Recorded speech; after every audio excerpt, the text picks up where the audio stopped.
Hello, let's make a painting. Where are you gonna point?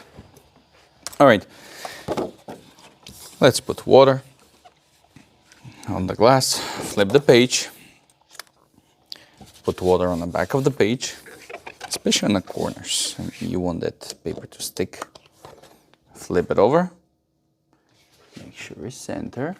Is that center? Yes, it is. All right, and let's see what we can do with this. Maybe, we'll see. Sometimes it's giving me ideas what we can do with it, and sometimes doesn't. Most of the time doesn't actually, but it's look cool. You know, you flip the page. It's like a little ritual before you actually paint. I'm gonna start with some brown, just a lot of browns. Actually, it's giving me ideas when I think about it, because right now I'm following the pattern that is forming from here. Maybe I should, you know what, I will go very simple. I will go with some kind of beach area.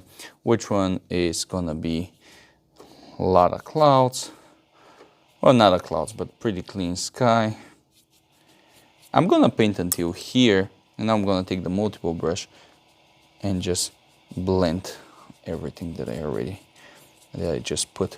That's include also the, there we go. That includes the ground. With the difference that here, the sky, I'm going from left to right, and here I'm going from right to left. And of course it's diagonal, as you can see. There we go. Kind of make them blend together.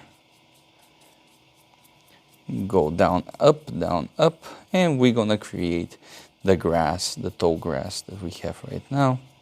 And this is gonna be, of course, our first layer. Sideway, not like the flat, but sideway. So we're gonna use the short one so we can put more pressure, and we have more longer bristles, pretty much. Bristle marks. Remove some of the paint with the big brush. Now I'm removing paint very early in that stage of the painting, very early stage of the painting, because I want this one to blend a little bit. Also, I'm gonna take a little brush, water, and a little bit of dark blue. And the reason for that is I wanna make clouds. There we go. One cloud here and one over here, and then I want one right here. Now, of course, these clouds need to be barely visible, so we're gonna remove that. We're gonna take the multiple brush again and blend it again. There we go. So you want that to be barely noticeable. And of course, we're gonna remove some of the paint from the top of that clouds so they can look very, very fluffy. That's a dry brush. We just want something to break down everything. Now, I'm gonna take my palette knife. Oh, man, I wait too long for the water. This is completely dry. Let's see if we can salvage this. You know what? I will just put thick layer of brown here. Let's see if we can manage to do something out of this. Try to break it down, because nature is like everywhere. Clean the brush, and let's see again. Let's see if we can. All right, this is gonna work. Yeah, you gotta adjust yourself all the time. There we go. So put in texture, all kind of different textures. Play it around until you get the results you like. Which one is? I'm pretty close to it. That's fine. And now I'm gonna break down the whole thing. So right now we have like a very cool sky with a very warm foreground and the midground. The horizon pretty much doesn't exist. So what we're going to do is we're going to take some green, and I'm going to take more liquidy green, and we're going to make our marks. And this is where the tall grass is gonna come up and show up. Keep in mind, I'm putting a lot of water because I want this one to be almost semi-transparent. There we go.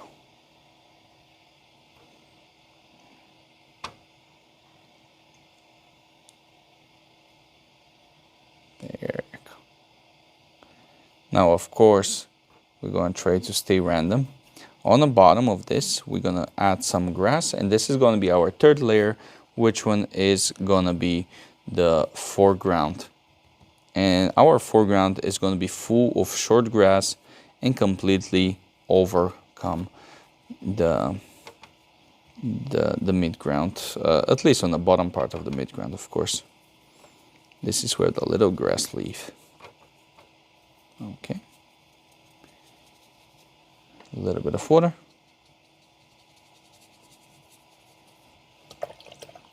Mix with pure water here. Okay, good. Now it doesn't look that good, but now we're gonna make the connection between the very light, lighter, a little bit darker but warmer, and now we're gonna have a heavy strokes, which one is gonna be continue the pattern of light, dark, and very high contrast. Low contrast, mid contrast, and high contrast, pretty much. Now, you want to make a lot of them here, and you want to make so many of them because you don't want to be few of them. If it's a few of them, they're going to stay as individuals, and you're going to pay a lot of attention on them. Right now, we're just going to make a lot of them so they kind of blend. So we actually know this is like a barrier for the in front. In front of it, we're going to put a little bit of rocks here and there. I think it's going to be a nice addition to finish it. So now we have frame the midground and the top portion of the midground with the sky and the rocks here. So we pretty much framed this. We're going to keep it like this. Should we put a baby rock? Yeah, I should, I think. We're going to make one right here. Why not?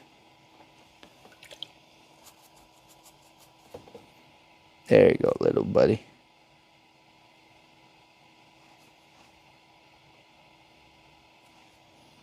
And a little bit of green for him. Grass go around him. There we go. You not even notice this one. Doesn't exist. Remove some of the paint. I paid too much attention on this guy here. There you go. Some dark spots in the grass, of course. Just need to be a little bit more stable. I finally get my black because I keep forgetting all the time. My memory is terrible. Boom, boom, boom. There we go. Cute. Okay, so now, do we want to add something red or you want to keep it like this? That's a tough one because if I put something up here, it's gonna take all the attention, but I still want to have something up there, if I gotta be honest. I know the perfect thing to do. I think we go all in today. We got the baby rock, and of course you already know that we have the red cardinal right here. Yeah, we get a lot of stuff today here. A little bit of black.